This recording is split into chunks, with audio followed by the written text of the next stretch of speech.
I like you must have a business card. Well, yes, I do. Thank you. You do? At 13, you have your own business card. OK, that's a nice start. I'll get in touch with you later. Sure. What do you do? Well, mainly, I like to call myself a software and cognitive developer because I love developing with cognitive computing and artificial intelligence. I am an algorithmist. I love working with, designing, and implementing algorithms. I'm a keynote and TEDx speaker. I'm an author. I've written a book, and I'm working on another one about IBM Watson. And, of course, I'm also an IBM champion for cloud and honorary IBM cloud advisor. Where did Hang I on go a second. wrong? Someone just get me a flannel card. Do you go to school? Well, I'm currently homeschooled in grade 8, going to grade 9 now. Wow. OK, so you're bright. Artificial intelligence, it's taking over the world. Is that fair to say? Well, you see, that's actually one thing that I believe a lot of people have, this sort of misconception that artificial intelligence is this technology that was made to replace humans at really everything we do, whether it be, our jobs or whatever we do at home every day. But really what I believe is that artificial intelligence was developed and is continuing to be developed for the sole purpose of really augmenting our life and amplifying our skills or capabilities and what we can do every day. But what about when the computers actually learn that they're better than us? Well, you see, that's sort of called the singularity of artificial intelligence, at which point artificial intelligence has surpassed human intelligence to the point that we cannot control it.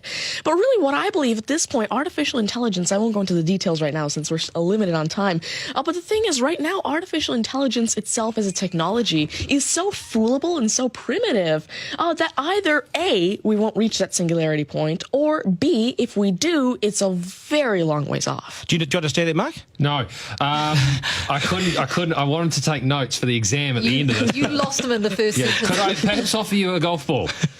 There you go. Thank you very much. You do this you. YouTube channel, which you teach people. What is that all about, and who is your target audience? Yeah, sure. Now, I actually have a YouTube channel called Tanmay Teaches that I've been running for around 6 years now, and it has over 144 videos and now 22,000 subscribers. And so on it, I love to teach about computing, really programming, these algorithms that I develop, machine learning especially, math, science, and especially technologies like IBM Watson. Because, of course, I like to share my knowledge because I realize that there's this lack of resources for people to learn about technologies like AI, which is why I absolutely love sharing my knowledge through, of course, these YouTube videos, the books that I'm authoring, the keynotes that I have, and really Watson comes in here in such a great way because Watson allows me... What's Watson? Sure. Well, Mark thinks he's a golfer, but what is Watson? Now, IBM Watson is essentially a cognitive system that allows developers to incorporate cognitive and machine learning into their applications without having to code in the actual intelligence.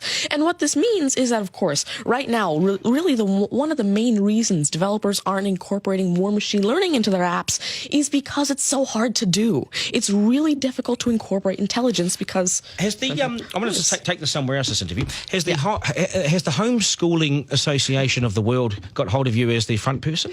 Well, there is actually a Homeschooling Legal Defense Association, I believe, HSLDA in Canada, and I actually had a keynote for them last year in Niagara Falls. You're the poster boy for homeschooling, aren't you? Well, I did have a keynote for them, and I talked a lot about the advantages of homeschooling and why it's great for kids who want to go into different and really targeted subjects. Okay, I want to get right down to business now. When did you realise you were bright and smarter than most? Well, I originally started coding when I was 5 with simple languages like Fox Pro and Batch. But eventually, at 9 years old, I had my very first iOS app accepted into the Apple App Store called T-Tables. But did your mum and dad do something to you between 0 and 5 that plug you into the wall? What did they do to you? At 5 you were Are you smarter than your mum and dad, by the way? Already? Well, I have... my dad used to work as a computer programmer, but he used to work with, simple, regular programming languages like Fox Pro, Batch, a little bit of C, etc. But you see, now I'm really interested in artificial intelligence and how it can actually be implemented on all these different platforms. You'd be a nightmare to teach. You'd be an absolute nightmare to teach, wouldn't you? Because you'll be smarter than the lecturers. And I never want to get in an argument with you, ever. But I would like to see you on a quiz show because I think you would nail that. Well, you see, there is one thing that I've been working on, and it's essentially an app called Ask Tanmay, an NLQA system.